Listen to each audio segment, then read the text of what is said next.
Miarabanao a sady manonona ny fahasoavan'ny tompo Jesosy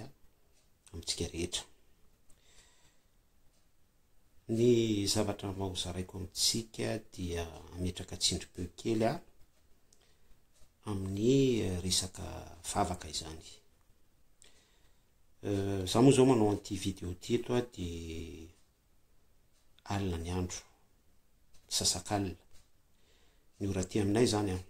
ny sasak'alina, tsy fantako ny décalage horaire any aminareo hoe amin'ny firy zao. Dia indrindra no anasivako tsindry-peo sady torohevitra partage foana ho voninahitran'Andriamanitra amintsika par rapport amin'izay contexte izay. Tiako ny mizara sy mampahiry antsika fa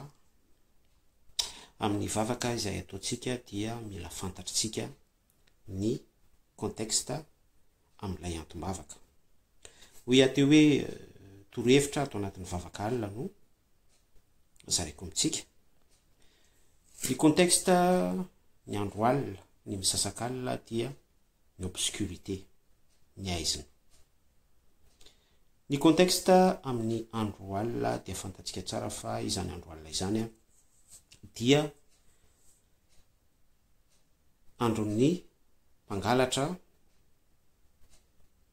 amin'ny fijery isika olombelona izany, andron'ny famonoan'olona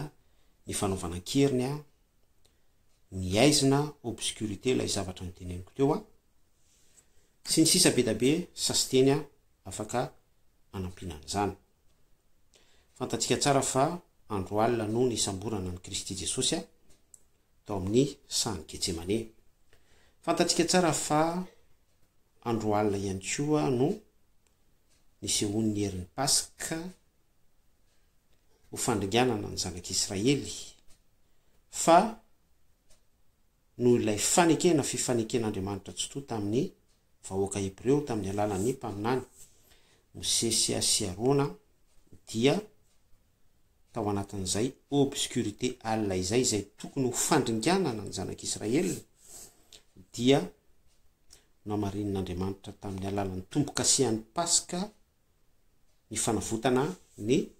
lamatoa Israel rehetra. Ny tinambara amin'izay dia ilay contexte alina, alim-pahafatesana, anjerim-pandringana sy ny toy izany. Dia betsaka ny contexte ao amin'ny Baiboly maneho sy manasongadina fa ny alina dia l'heure de la mort, andron'ny fahafatesana, oran'ny fahafatesana, oran'ny vavahadin'ny fiainatsita sy afaka ilazana azy. Ka inona moa ny afatra dia ny hoe rehefa fantatrao ny contexte amin'ny antom-bavaka anankiray sy ny zavatra ambaranao dia izay contexte izay dia mila detayenao ao anatin'ny vavaka. Raha maka ohatra zany mi-orienté antsika par rapport amin'ny sujet dia satria vavaka amin'ny alina, ny vavaka ho atao dikan'izay dia tononona amin'Andriamanitra tsy toa ny alina, ilay obscurité. Tononona amin'Andriamanitra tsy toa ilay herin'ny alina, ny fanapahan'ny fahafatesana. Tononona eo amin'Andriamanitra tsy toa ny contexte, ny anjeli-piambina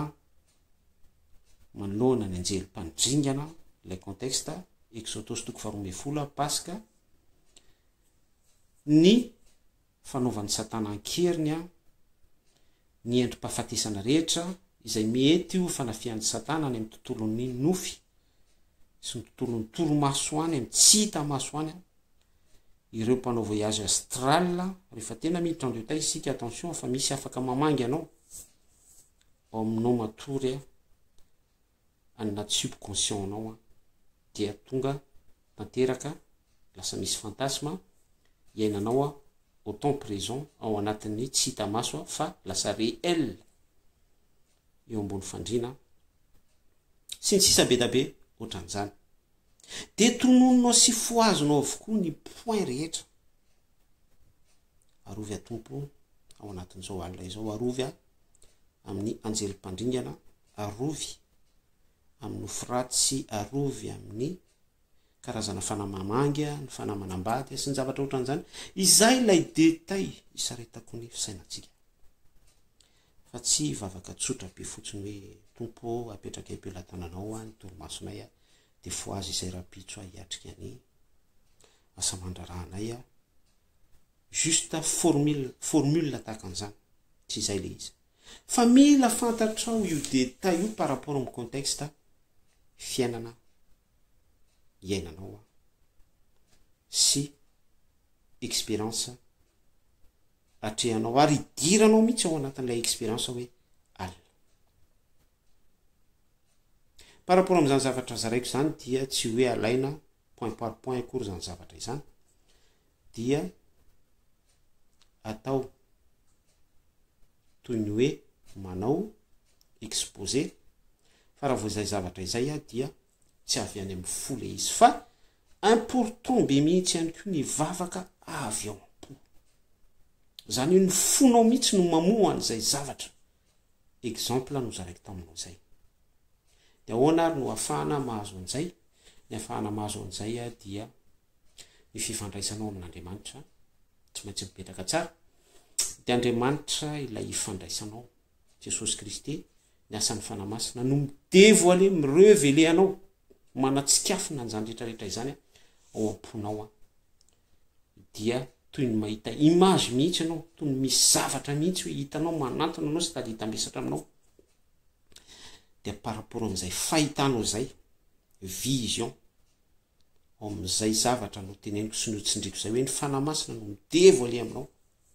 de à partir an'izay dia manonona n'ilay tonombavaka ianao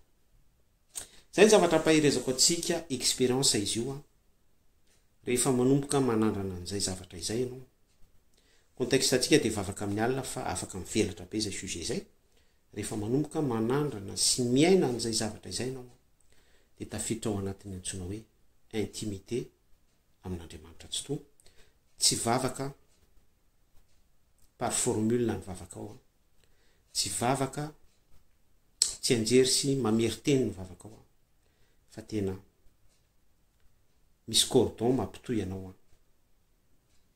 amin'Andriamanitra tsy to ary mivavaka ao anatin'ny fanahy ianao izany hoe miroso petit à petit any amin'ny tontolon'ny fivavahana amin'ny fanahy sy fahamarinana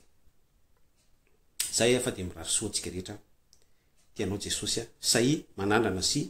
miaina expérience veloma tompo